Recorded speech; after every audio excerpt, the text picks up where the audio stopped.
Hello! Time for a new little series on my channel.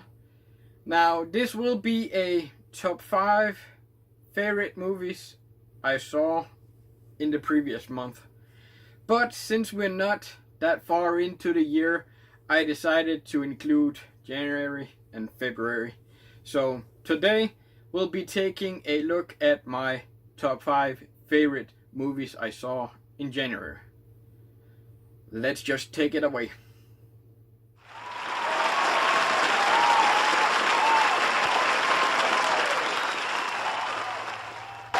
Number 5, Solo, a Star Wars story. Yes, I saw this again while CP was visiting me again, and it was just one of those movies we both only saw once and decided to see again. So, Solo, a Star Wars story, directed by Ron Howard for the most part, and of course starring, what's his name, Alden something, Aaron Reich, I can never say his name, Woody Harrelson, Emilia Clarke, Games of Thrones, and Donald Glover, and a few other people I don't remember. Now, I saw this movie at the theater when it first came out, and I didn't hate it as much as other people did.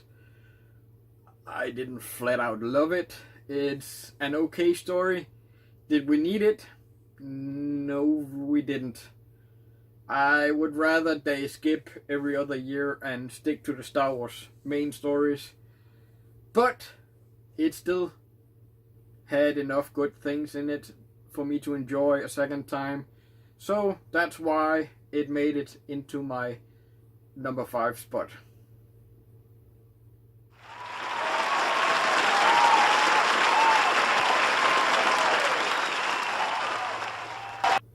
Number 4, Johnny English Strikes Again.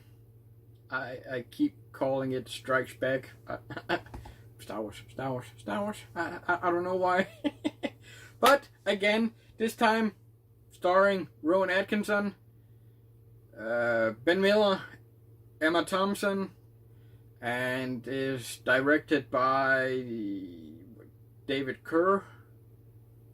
I believe it was David Kerr, and I don't know him. Apparently this was his first movie that he directed. He directed some TV shows, but yeah, enough of that.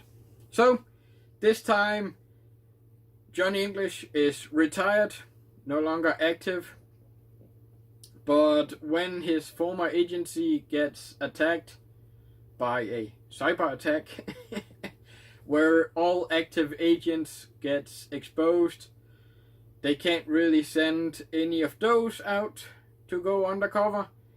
They decide to reactivate a former agent, and of course that turns out to be Johnny English. Again, screws up over and over and over, gets one stupid gadget after another, doesn't know what he's doing, he's all over the place, and of course, yet again, he solves the entire case.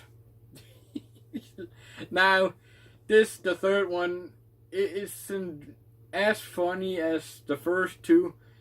I don't know if the years between 2 and 3 hurt it too much, but it still has some value and laughs to it, enough to make it into my number 4th spot.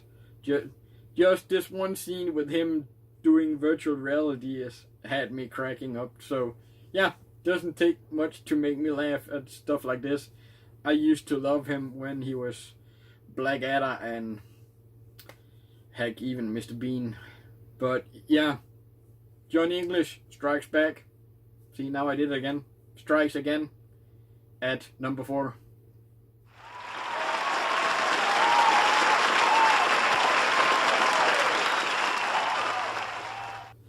Number 3, Searching. Now, this is another 2018 movie, thriller, and I'm not even gonna try to pronounce the name of the director. I guess I'll have that down here somewhere.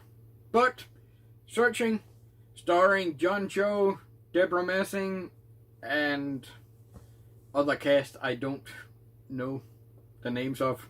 So, yeah, it is what it is.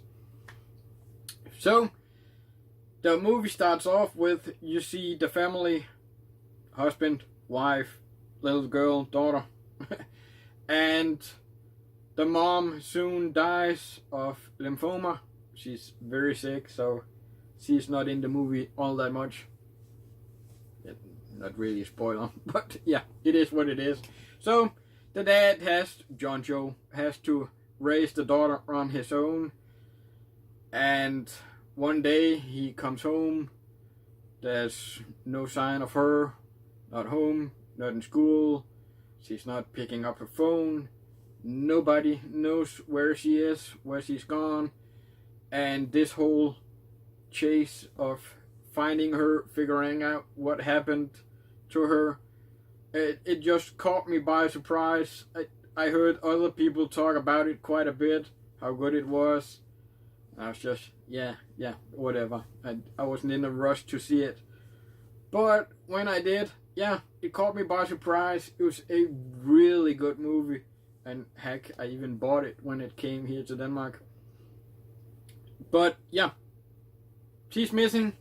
A whole bunch of stuff happens. I'm not gonna talk too much more. It's one spoiler after another if I do. Just when you think the movie's over, another twist. I'll leave it at that. It's well worth your time if you haven't seen it. So yeah, the complete ending, I'm not completely sure that's how I would have done it, but yeah, it's still a really good movie with twists all over the place that'll have you guessing more than once. So, go watch it.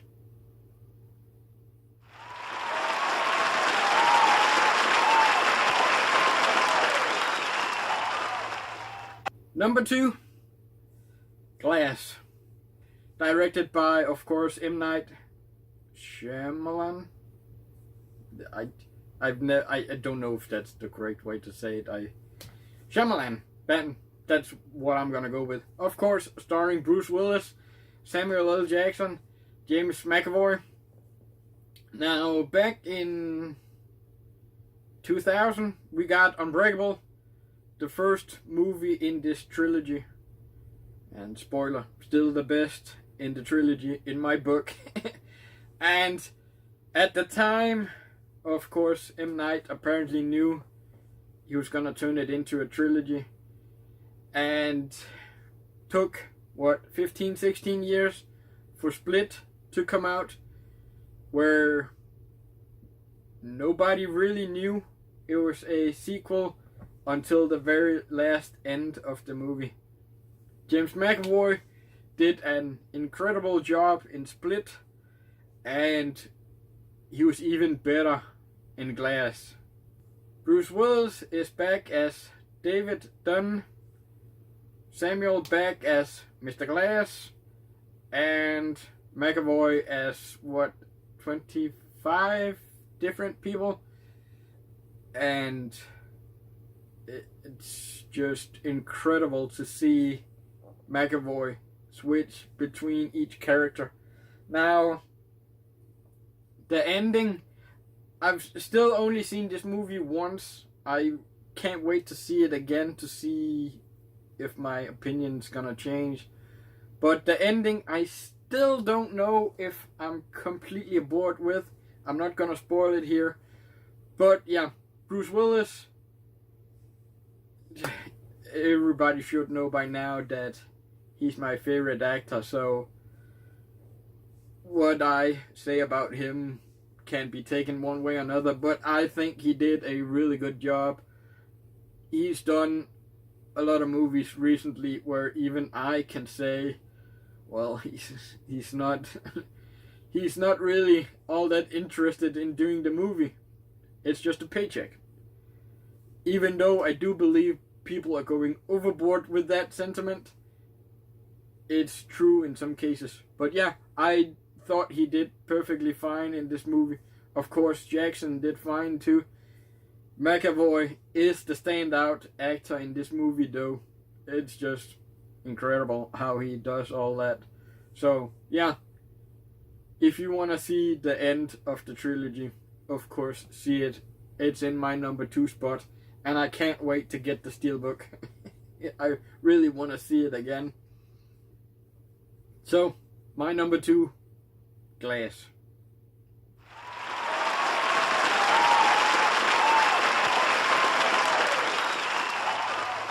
And finally, my number 1 pick I saw in January is gonna be Bad Times at the El Royale.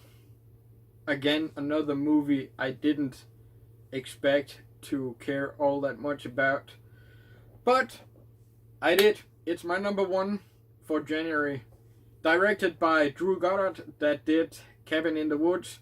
That was my main reason to watch it when I first decided to watch it. I love Cabin in the Woods, so of course I was gonna give this a chance.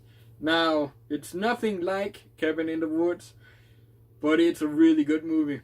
So, as I said, directed by Drew Goddard, starring Jeff Bridges, I want to say Dakota Fanning, but that's not, Dakota Johnson, the 50 Shades chick, I think, John Hamm, and of course Thor himself, Chris Hemsworth.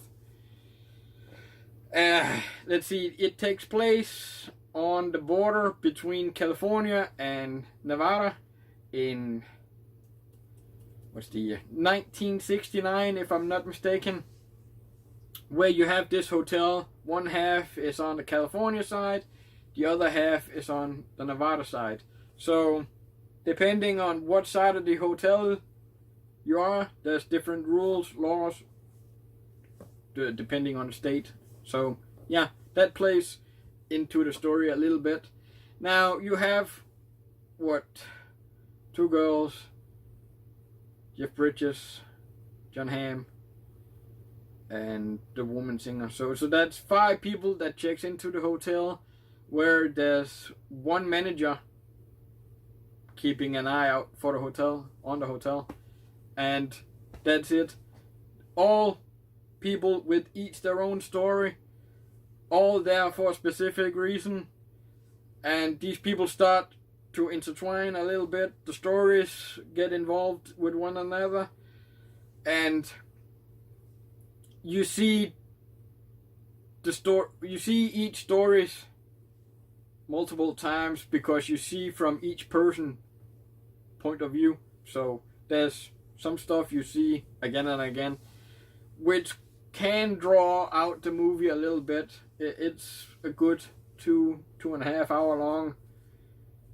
But for me, heck, even for me that don't really care for that slow burn, long stories, I had a good time with this, even with it being that long. And it's just, you're still sitting there guessing what's gonna happen next. And yeah, I just really enjoyed the movie. Now, it's a neo-noir thriller. I guess that's how it was described when I looked it up. And again, directed by Drew Goddard. But it really comes off as a Quentin Tarantino movie. Had there been the N-word spread out throughout the movie, we could have had a Poltergeist situation where who really directed this movie. but yeah, it's, if you like Quentin Tarantino movies, you're gonna like this movie too. I'm pretty sure. I really enjoyed it. So, my number 1, Bad Times at the El Royale. So, there you have it. My top 5 movies I saw in January. What did you think? Any of them that would be high on your list to watch now? Let me know down below. And then, of course, don't forget to hit the like button. Subscribe if you haven't. And, as always, thanks for watching. Until next time, peace out.